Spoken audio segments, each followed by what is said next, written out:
Malnadu restaurant drug party కేసులో eagle team దూకుడు పెంచింది. మొత్తం 9 పబ్లపైన కేసులు నమోదు చేసింది ఈగల్ టీం. పబ్ యజమానులకు నోటీసులు జారీ చేసింది. వచ్చే వారం తమ ఎదుట హాజరు కావాలని పబ్ యజమానులకు ఇప్పటికే నోటీసుల్లో పేర్కొంది. మల్నాడు రెస్టారెంట్ సూర్యతో 3 పబ్ యజమానులతో సంబంధం ఉన్నట్టుగా గుర్తించారు. 3 పబ్ల యజమానులతో కలిసి సూర్య ఈ డ్రగ్ పార్టీలు నిర్వహించినట్లుగా గుర్తించింది ఈగల్ టీం. పబ్లలో డ్రగ్స్ పార్టీ కోసం ప్రత్యేక ఏర్పాట్లు కూడా చేసినట్లుగా గుర్తించారు.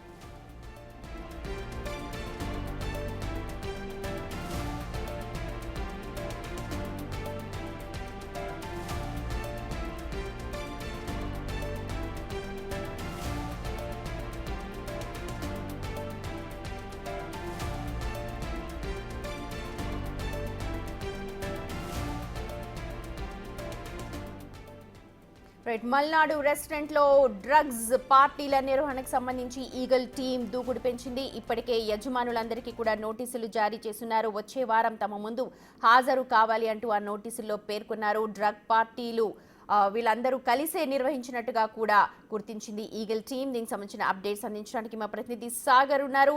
సాగర్, ఈగల్ టీం ఇప్పటికే నోటీసులు అయితే పంపించింది యజమానులకు. ఓవరాల్ గా అసలు జరిగిన విషయం ఏంటన్నది చెప్పండి.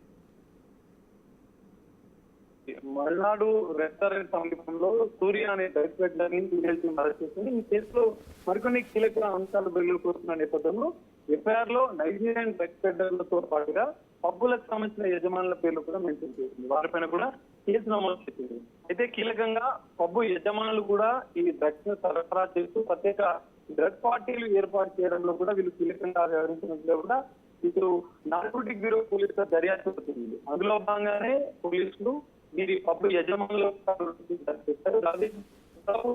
పబ్బుల ప్రాంతంలో ఉన్నట్టుగా కూడా తెలుస్తుంది. ఎందుకంటే మల్నాడు రెస్టారెంట్ కేంద్రంగా కూడా ఆయన డ్రగ్స్ ని ఢిల్లీ నుంచి దిగుమతి చేసుకోవడం, అక్కడి నుంచి కొంతమంది కస్టమర్లకు సరఫరా చేస్తూనే కొంతమంది పబ్బు యజమానులతో కలిసి ప్రత్యేక రూమ్ కు ప్రత్యేక క్యాబిన్ పబ్బులలో ఏర్పాటు చేసి ఈ పార్టీలు నిర్వహించినట్టుగా కూడా ప్రాథమిక కొంత ఆధారాలను కూడా ఇది సీనియర్ నార్కోటిక్ పోలీసు అందులో భాగంగానే కీలకంగా ఒక 3 పబ్ యజమానుల పాత్ర ఉన్నట్లు కూడా గుర్తించింది.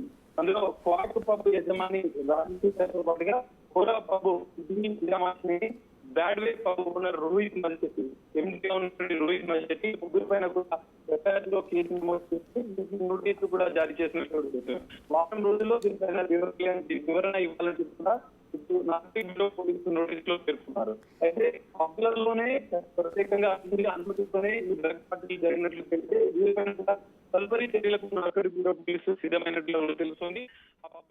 రైట్ సాగర్, మొత్తానికి 9 పబ్లపై కేసులు నమోదైనప్పటికీ ఇందులో 3 పబ్ల వ్యవహారం అనుమానాస్పదంగా ఉన్నట్టుగా ఈగల్ టీం గుర్తించింది. వచ్చే వారం వీళ్ళని విచారణకి